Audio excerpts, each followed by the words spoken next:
At 29, Fred Kerley finally confessed the 5 runners he hated the most. There is a version of Fred Kerley the world never fully saw, not the silence, not the cold stare at the start line that made every rival reconsider what they had signed up for, not the performance that made dominance look like something that had always been inevitable. There is a version that existed in the quiet before races, in the hotel rooms the night before finals, in the training sessions where the body was pushed past the point where talent alone could carry it. At 29, far enough from nothing and close enough to everything, Kerley named 5 runners who made that version of him necessary. Every world title he collected, every Diamond League race he controlled, every finish line he crossed with a margin that made the result look like it had never been in question. All of it was shaped by the men who forced him to become more than he would have been without them. At 29, he finally said their names. 5 runners, 5 different versions of the same hatred, 5 men he genuinely could not stand to race. Number 5, Christian Coleman. The man who owned the title before Kerley understood what owning it meant. Christian Coleman won the 2019 World Championship 100-metre gold in Doha in 9.76 seconds. He was not just fast. He was the kind of fast that communicates itself before the race begins. In the warm-up area, in the call room, in the specific way a man carries himself when he already knows something the field has not fully accepted yet. Coleman knew. And the field, whether it admitted it or not, knew that he knew. Kerley was building his transition from the 400 metres at exactly the moment Coleman was establishing himself as the most complete short sprinter in the world. The trajectories ran parallel rather than intersecting cleanly. But parallel trajectories in the same sport, in the same country, with the same selection process that forced them onto the same start line before the world was watching, do not feel parallel from the inside. They feel competitive in a way that no global stage can replicate. Coleman had something Kerley was still working toward: the gold, the title, the right to walk into any room in the sprinting world and have the conversation adjust itself around the fact of what he had already produced, and the specific hatred of watching someone carry something you have already decided belongs to you. Carry it easily, carry it without apparent effort, is a hatred that competition alone cannot fully resolve.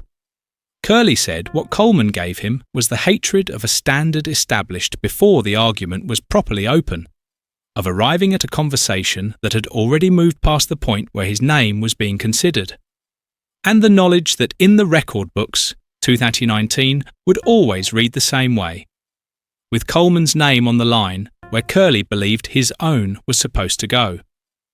Number 4, Kenny Bednarek, the training partner who made hatred feel like looking in a mirror that showed the wrong result. Kenny Bednarek did not arrive from another country or another system. He arrived from the same circuit, the same Diamond League calendar, the same American sprint infrastructure that Kerley had spent years learning to navigate. He was not an enemy in the way that rivals from different flags can be enemies, distant, manageable, studied from across a competition schedule. He was present, continuously, in the meetings where reputations are built or dismantled before the global stages arrive to make the results permanent. Bednarek's 200-metre speed was not a surprise to anyone paying attention. It was a fact the casual observer was still catching up to, while Kerley was already carrying it through every preparation cycle. The times were real, the consistency was real, and the specific discomfort of a rival who shares your competitive environment, your national identity, your selection pressure, yet refuses to accept any version of the results that places him anywhere other than the front, is a discomfort that no external rival can produce with the same precision. The 2024 Paris Olympics 100-metre final placed all of them on the same start line. Bednarek finished behind Kerley. The order was confirmed in the way that Olympic finals confirm orders, publicly, permanently, without room for the kind of revision that Diamond League results allow. But the margin and the manner in which Bednarek had moved through the race with the specific calm of a man who had simply decided that today's result was where he had finished today rather than where he belonged, communicated something the scoreboard did not. Kerley said what Bednarek gave him was the hatred of proximity, of sharing a flag, a selection process, an entire national identity in a sport, with someone who treats all of that shared history as irrelevant the moment the gun fires, who competes as though the connection between them ends at the start line and resumes only after the results have been confirmed. Number 3. Marcell Jacobs. The Italian who took the gold Kerley had trained 4 years to reach and then refused to defend it on the track. Marcell Jacobs of Italy won the Olympic 100-metre gold at the Tokyo Games in 2021 in 9.80 seconds. Kerley finished second. Silver. The specific weight of a silver medal when the gold was the destination the preparation had been designed for is a weight that the podium photograph never fully captures. It looks like achievement from the outside. From the inside, it is the permanent record of a race that ended one position from where it was supposed to end. What made the result harder was not simply that Jacobs had won. It was how he had won, from relative anonymity. Without the years of elite-level competition that a result of that magnitude is supposed to require as evidence of its legitimacy. Jacobs had arrived in Tokyo without the resume the occasion demanded, and left with the result anyway. And the specific hatred of a result that the record books cannot fully explain. That sits in the historical record looking exactly like every other Olympic gold, while carrying a context that the numbers alone do not communicate, is a hatred with no clean resolution. Then came the aftermath. Kerley publicly called out Jacobs for avoiding elite competition after Tokyo, called him out by name, in the way that men who have unfinished business on a track call each other out when the track keeps failing to provide the resolution. Jacobs responded on Instagram with a photograph of the finish line in Tokyo, his chest crossing first, Kerley's behind him, captioned simply, "When it mattered most, it ended like this." Kerley said what Jacobs gave him was the hatred that arrives when a result you cannot accept keeps being confirmed by the absence of a rematch. When the man who holds the result you want does not line up in the races that would provide the correction. And when the only answer the sport keeps giving you is the one you already have, the silver medal from a night in Tokyo that the record books carry exactly as it happened. Number 2, Christian Thompson. The Jamaican who arrived without warning and made the Paris final feel like a different race entirely. Christian Thompson of Jamaica was not the name the narrative had been constructing going into the Paris 2024 Olympic 100-metre final. He was young in the specific way that makes youth feel dangerous rather than provisional, not unproven, but uncontained. Without the history of major championship results that gives a rival a shape you can study and prepare for. He had times that demanded attention. He had a trajectory that the preceding months had made impossible to ignore. But trajectories are not results, and the Paris final was supposed to be about results. Thompson ran 9.79 seconds, identical to Noah Lyles, who took the gold by 0.05 of a second. Kerley ran 9.81 and took bronze, 0.02 of a second behind two men who, on that specific night, had found something the preparation had not anticipated. 0.02, the margin that separated bronze from gold in a race that Kerley had identified as the stage where everything the career had been building toward was supposed to arrive. And Thompson had contributed to that margin, not through any failure on Kerley's part, but through the specific thing that new rivals do when they arrive without a ceiling, the preparation has learned to account for. They run times the field was not fully ready for. Kerley said what Thompson gave him was the hatred of an unknown quantity that became known at exactly the wrong moment. Most rivals at the highest level of the event present a range of performance the preparation can work with. Thompson presented a ceiling that the months before Paris had not established clearly enough to design a response to. And the hatred of arriving at a final with a preparation built for the rivals you know, only to discover that the result was determined by the one you did not fully understand yet, is a hatred that stays long after the race ends. 0.02 of a second. In an Olympic final, Thompson gave him that gap by being exactly what the preparation had not been able to fully account for. Number 1. Noah Lyles, the man in the same country, on the same team, who made hatred feel like a national emergency.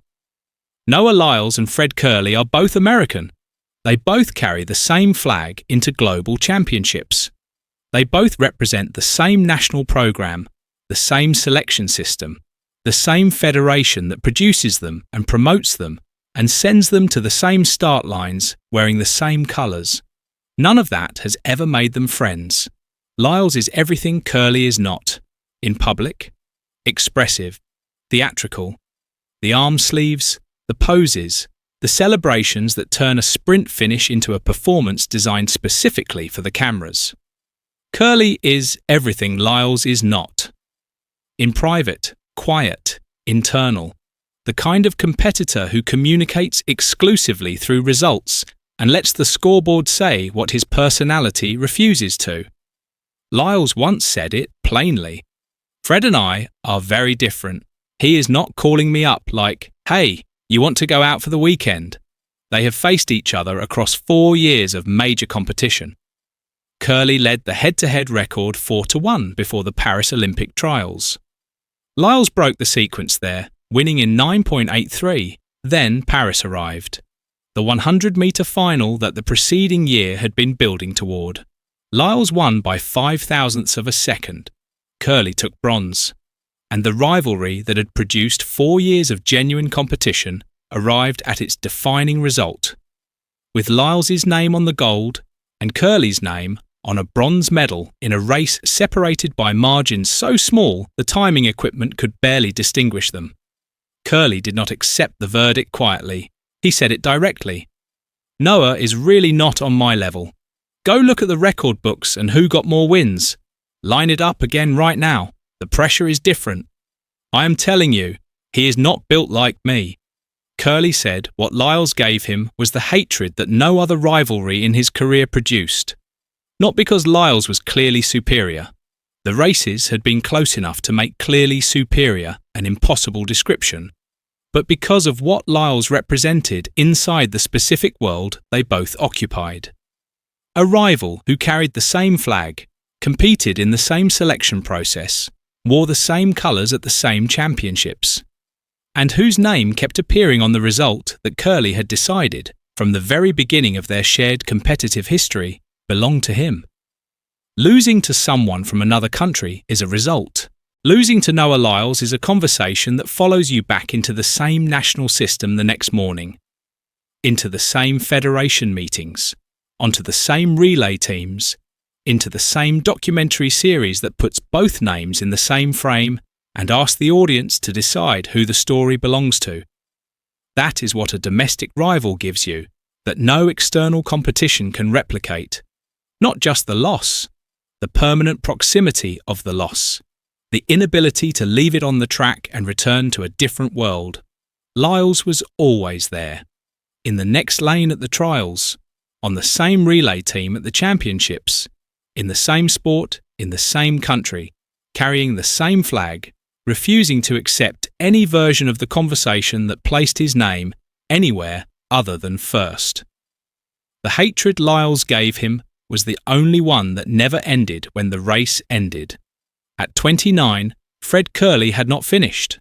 The titles were on the board.